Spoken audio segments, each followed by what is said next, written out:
मसीह में मेरे प्यारे भाइयों तथा बहनों और प्यारे बच्चों, आप सबको आज के त्योहार की शुभकामनाएं अदा करने में मुझे बहुत खुशी है। आइए हम प्रभु मसीह के राजा होने के बारे में हम अभी सुसमाचार सुना। सचमुच प्रभु मसीह राजा है। जब उनका जन्म हो गया, पूर्व देश से 3 ज्ञानी एक विशेष नक्षत्र देखकर प्रभु की प्रभु यीशु की आराधना करने के लिए दूर देश के लिए प्रस्थान हो गए, क्योंकि उन्हें उस नक्षत्र का विशेष नक्षत्र का अर्थ मालूम हो गया। राजाओं का राजा का जन्म हो गया है। उनके सामने दंडवत करने के लिए, उनकी आराधना करने के लिए बहुत बहुत दूर से प्रस्थान हो गए।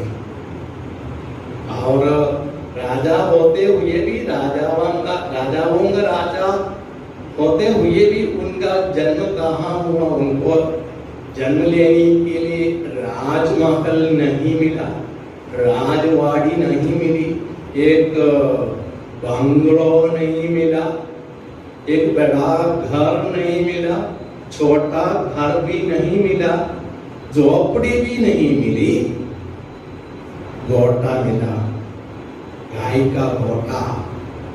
गाय के गोटा में बकरी भी थे। उनके बीच प्रभु मसीह का अत्यंत विशेष अवस्था में, वातावरण में, जानवरों के बीच प्रभु मसीह का जन्म हमारा उद्धारकर्ता, राजाओं का राजा प्रभु मसीह का जन्म हो गया। इससे और सर्वसाधारण नहीं हो सकता, इससे और नम्र नहीं हो सकता था जन्म लेने के लिए। देखो, राजाओं का राजा हम सबको अपने पापों से मुक्ति देने के लिए आया। राजाओं का राजा जन्म इस प्रकार, इस अवस्था में गाय के गोटा में हो। और आज के सुसमाचार में हम देखते हैं कि पिलातुस न्याय विधि नहीं, अन्याय विधि देता है। अन्याय विधि, जो विधि प्रभु मसीह के ऊपर घोषित की गई वह न्याय विधि नहीं थी, अन्याय विधि थी। क्योंकि प्रभु मसीह कुकर्मी न होते हुए भी कुकर्मी मानकर उनको शिक्षा अथवा दंड देने का फरमान दिया। देखो कितना बड़ा अन्याय। और प्रभु मसीह के कंधों पर क्रूस रखा गया। प्रभु मसीह ने वह क्रूस वाहन करते हुए कालवरी पहाड़ पर गया। वहां उस क्रूस पर प्रभु मसीह मार डाला गया। हम सबको अपने पापों से छुटकारा देने के लिए, पापों से मुक्ति देने के लिए, मतलब इसका फलस्वरूप हमें स्वर्गराज में प्रवेश मिलवाने के लिए प्रभु मसीह अपना खून बहाया। पापी मानवों के पापों की क्षमा होने के लिए प्रभु मसीह ने पूरी तरह निष्पाप होते हुए भी अपना खून बहाया। प्रभु मसीह ने जीवित होते हुए बारंबार इधर उधर संदेश देते समय प्रभु मसीह ने इस प्रकार कहा था, एक व्यक्ति अपने मित्र के लिए स्वजीवन समर्पित करना बहुत बड़ा प्रेम का स्पष्टीकरण है। बड़ा प्रेम दिखाई देता है। एक व्यक्ति मित्र के लिए अपना जीवन खो देता है। देखो प्रभु मसीह ने न केवल अपने मुंह से निकलने वाले शब्दों द्वारा बल्कि अपने आदर्शपूर्ण जीवन द्वारा जीवन के आखिरी श्वास तक यही बताया, यही सिखाया, यही दिखाया।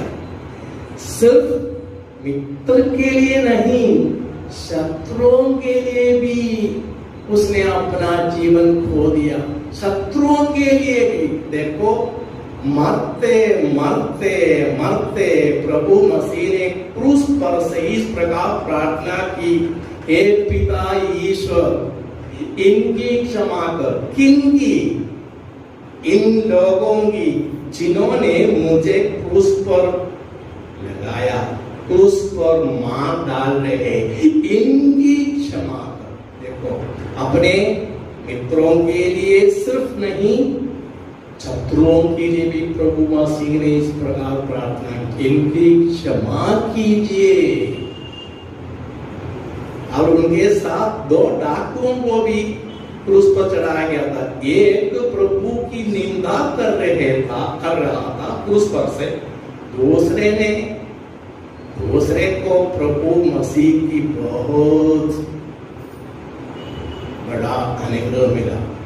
उन्होंने छोटी सी एक प्रार्थना की, हे प्रभु, जब आप परम धाम में होंगे मेरी याद कर।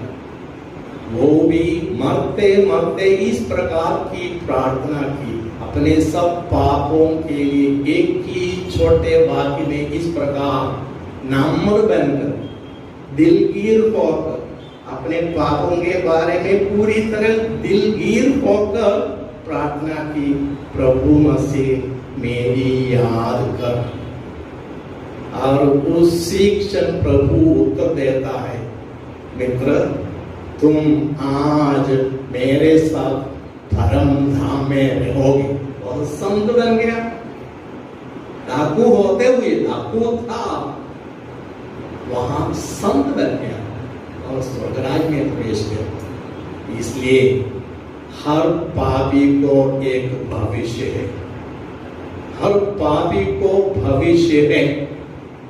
दुखी होने की आवश्यकता नहीं, पापों के बारे में पश्चातापी होना, दिलगीर होना, क्षमा मांगना, जीवन में परिवर्तन लाना चाहिए।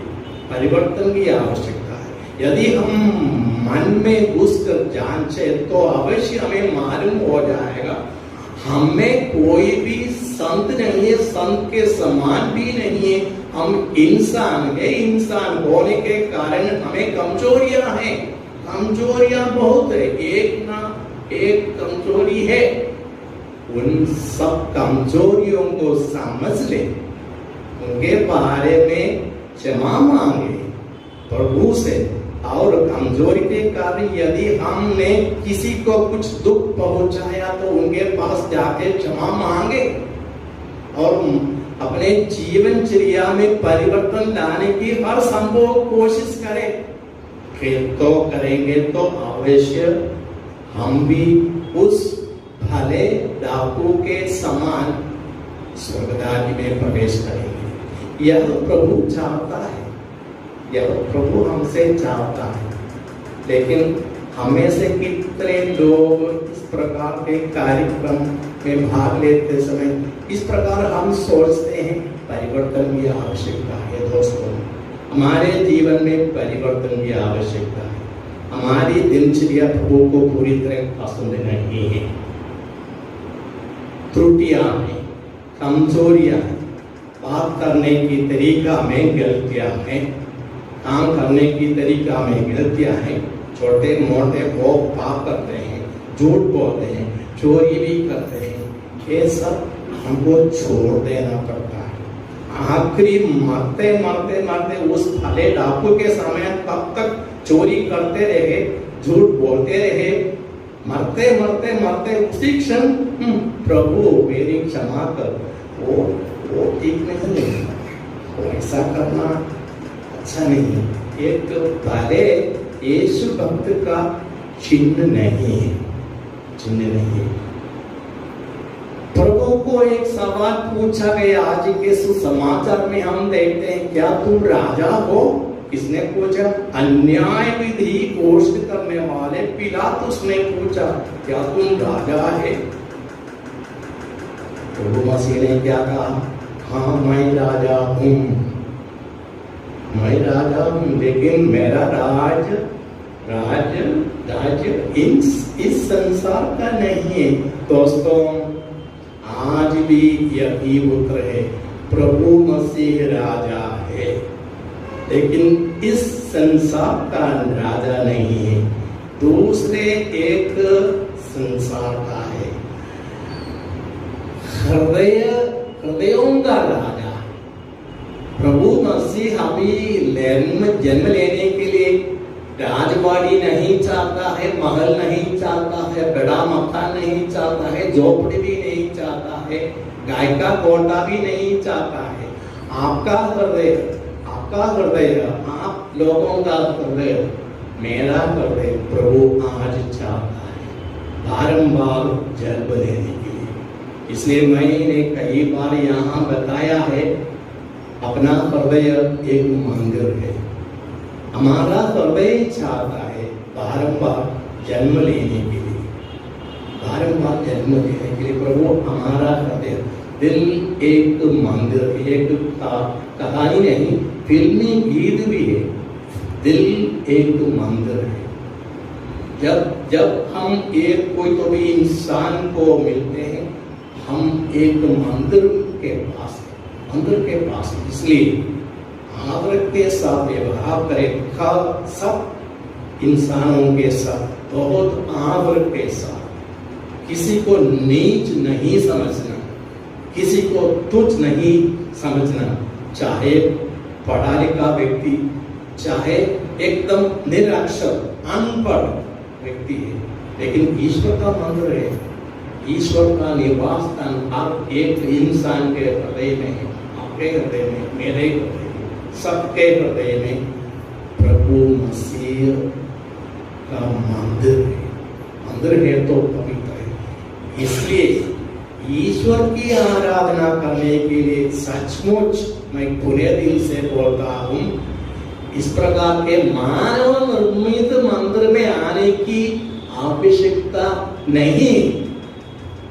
इससे पहले आवश्यकता दूसरे एक मंदिर में प्रवेश कर आराधना करने के बारे में आवश्यकता है। कहा? ईश्वर निर्मित मंदिर है। हर एक इंसान का हृदय ईश्वर निर्मित मंदिर है। यह मानव निर्मित मंदिर है। ईंट से, सलाख से, सीमेंट से, रेती से, मिट्टी से और कुछ पेंट वगैरह मारा है। यह मानव निर्मित मंदिर है। ईश्वर निर्मित मंदिर मानव का हृदय मंदिर है। हर एक व्यक्ति एक मंदिर है। इसलिए सबके साथ आदर के साथ व्यवहार करना चाहिए। हमारी बर्ताव बहुत अच्छी होने की आवश्यकता है। दूसरे लोगों के साथ हमारा व्यवहार, परिवर्तन की बहुत बड़ी आवश्यकता है। यही है आज की जरूरत, यही है आज की जरूरत।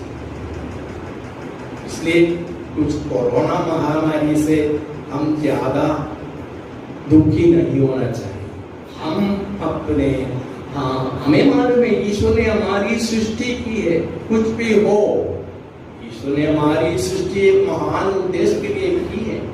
ईश्वर की आराधना करने के लिए, ईश्वर की स्तुति गाने के लिए, ईश्वर की महिमा गाने के लिए और हमारे पड़ोसियों के साथ प्रेम भावना, सद्भावना, भाईचारा के साथ व्यवहार करके जीवन बिता के प्रभु की इच्छा के अनुसार स्वर्गधाम में प्रवेश करें।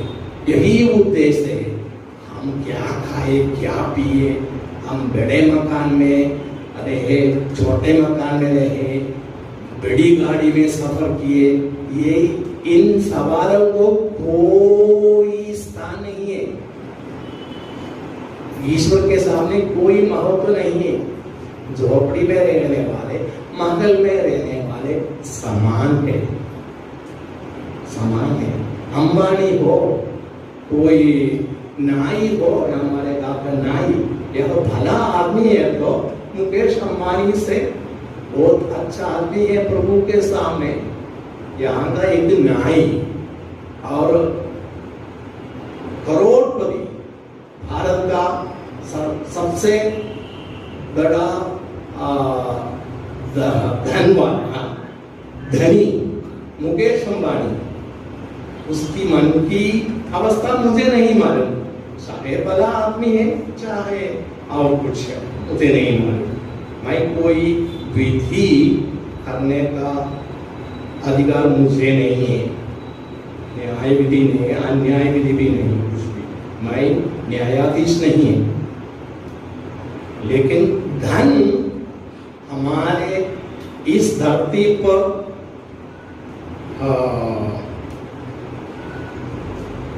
यात्रा में एक बाधा होने की बहुत संभावना है। बाधा एक रुकावट होने की संभावना बहुत है।